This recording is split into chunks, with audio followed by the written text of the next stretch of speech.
Dear students, today I am going to start chapter 3, Industries in India. Do you know why do we establish industries? For fulfillment of his needs. Man gets certain things from nature directly.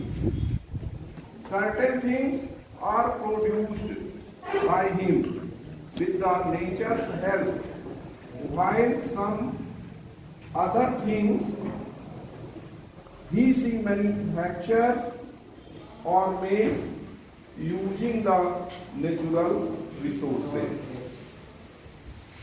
How do we fulfill our needs? There are certain things which we use directly from the nature, and some we make the things with the help of nature, and some things we manufacture. And the things which we manufacture in the industries are so many things and make useful for the man, that is called industries. When we prepare in large quantities the things which we manufacture in large quantities, that is industry.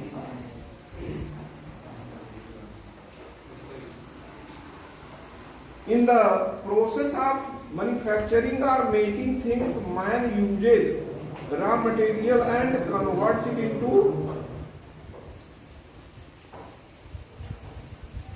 finished goods with the help of labor, energy and technology.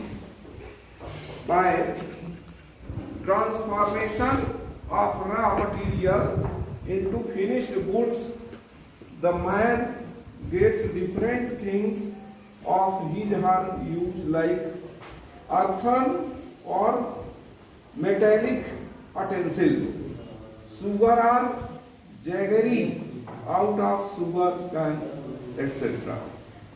You know, earthen pots are made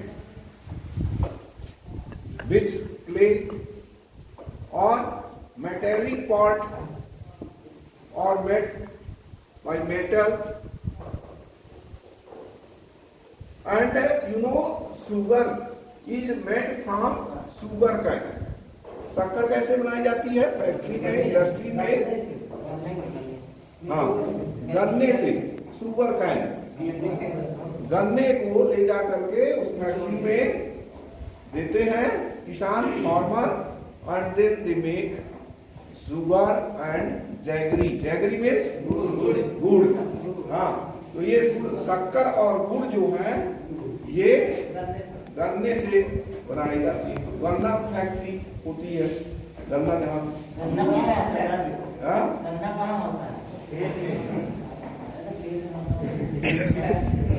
what do you mean by गन्ना से कहाँ होता है? मतलब जैसे UP में ज्यादा होता है, किस प्रदेश में? पंजाब में होता है. कौन सा सॉइल? हाँ, उस गन्ना ये क्लाइमेट का ये है, और गन्ना तो अपने मध्य प्रदेश में भी होता है. हाँ,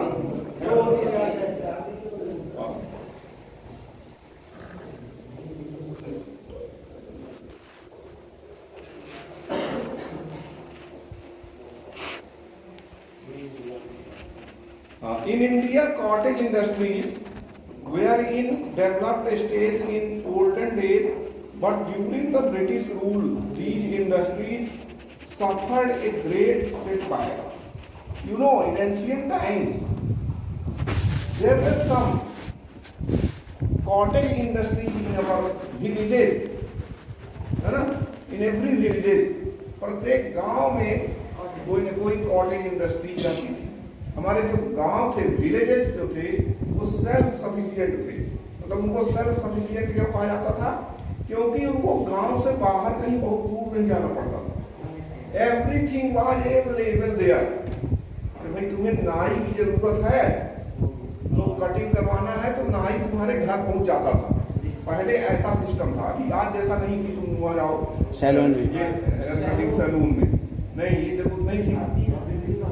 पहले तुम्हारे घर में बार्बर पहुंच जाता था और तुम्हारी कटिंग कर देता था, उससे तुम्हें तुम्हारे परिवार से वो ले लेता था, कुछ अनाज के रूप में ले लेता था।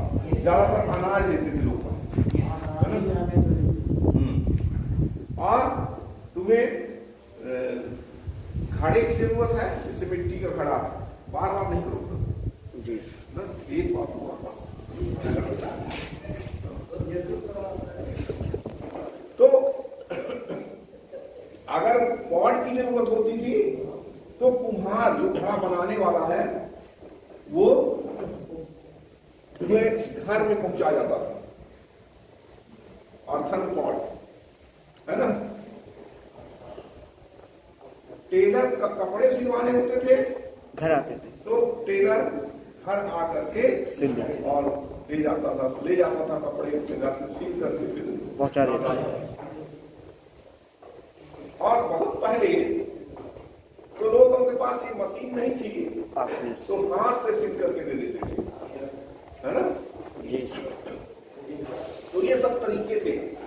और कपड़े भी घर गांव में लोग बनाने वाले जुलाहे होते थे, वो कपड़े ऐसे बनाते थे, मोटे कपड़े, और वहीं पे दे देते थे लोगों को। तो इस प्रकार से जूता बनाने वाला अपने गांव में होता था, है ना, और वो जूते बना देता था। तो in this way everything was available in the villages. In ancient times, our villages were self-sufficient. आत्मनिर्भर थे हमारे गांव। सेल्फ सफिशिएंट मीन्स आत्मनिर्भर थे, है ना। लेकिन जब अंग्रेज यहाँ आए, when the Britishers came here in India, they ruled here, then there was a great setback to Indian cottage industry. इन लोगों की नीति ये थी कि ये छोटे छोटे जो कॉटेज इंडस्ट्रीज हैं इनको नष्ट कर दो, तो हम बड़ी फैक्ट्री अपने यहाँ चलाएंगे और उनसे बड़ा मुनाफा कमाएंगे। अंग्रेज लोग और यही किए, ऐसी पॉलिसी बनाए कि हमारे यहाँ की जो कॉटेज इंडस्ट्रीज थी वो बंद हो गई। और वो लोग अपनी यहाँ से रॉ मटेरियल जैसे कॉटन वगैरह है, यहाँ से इंग्लैंड भेज देते थे और फिर इंग्लैंड से बनकर कपड़े आते थे। तो ये महंगे पड़ते थे, है ना, लेकिन ये उनकी पॉलिसी थी ऐसी। तो इससे दोहरा लाभ हुआ, तो महंगे पड़ते थे कपड़े, दूसरे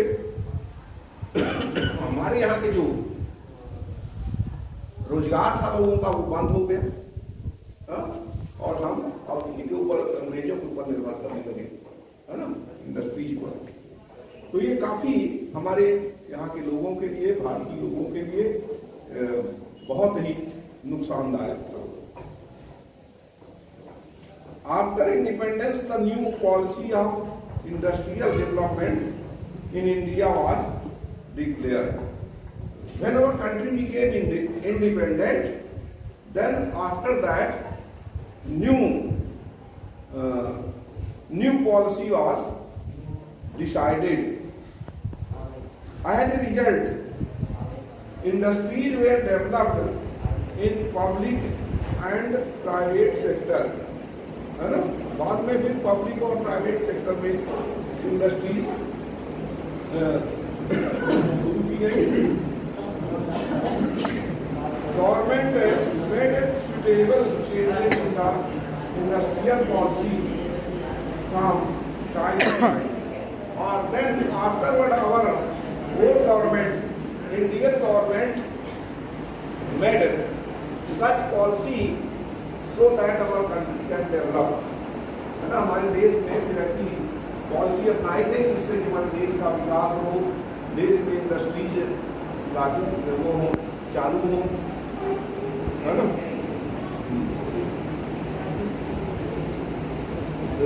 The latest economic policy of liberalization has adopted to those of Indian and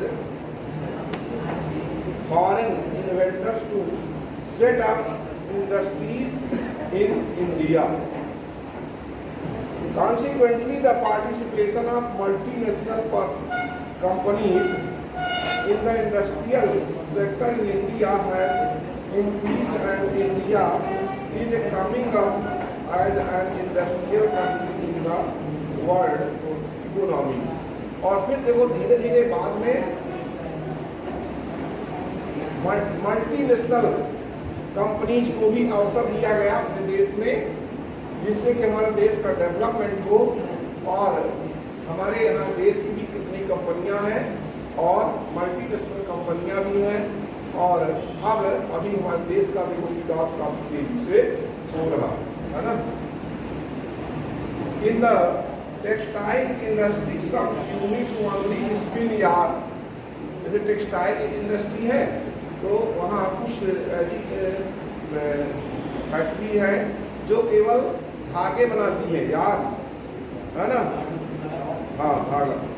some weave cloth while some other are doing both the process. तो कुछ there are some industries which spin yarn and some are there which they weave the cloth, मतलब बुनाई भी करते हैं। तो कुछ दोनों काम करती हैं, ऐसी ऐसी फैक्ट्रियाँ अपने यहाँ टेक्सटाइल इंडस्ट्री में। In modern times the economic development is dependent only on industrial development, है ना। अब आजकल का क्या डेवलपमेंट है कि इंडस्ट्रियल डेवलपमेंट बहुत जरूरी है कि वे necessary to have industrial development, otherwise our country cannot progress. Economic development begins about important improvement in the standard of living. देखो इंडस्ट्रियल डेवलपमेंट से क्या होता है, economic development, if there is economic development then the standard of our life living will increase, हमारे रहन सहन का स्तर बढ़ेगा, हमारी आमदनी बढ़ेगी, हमारे रहन सहन का स्तर बढ़ेगा।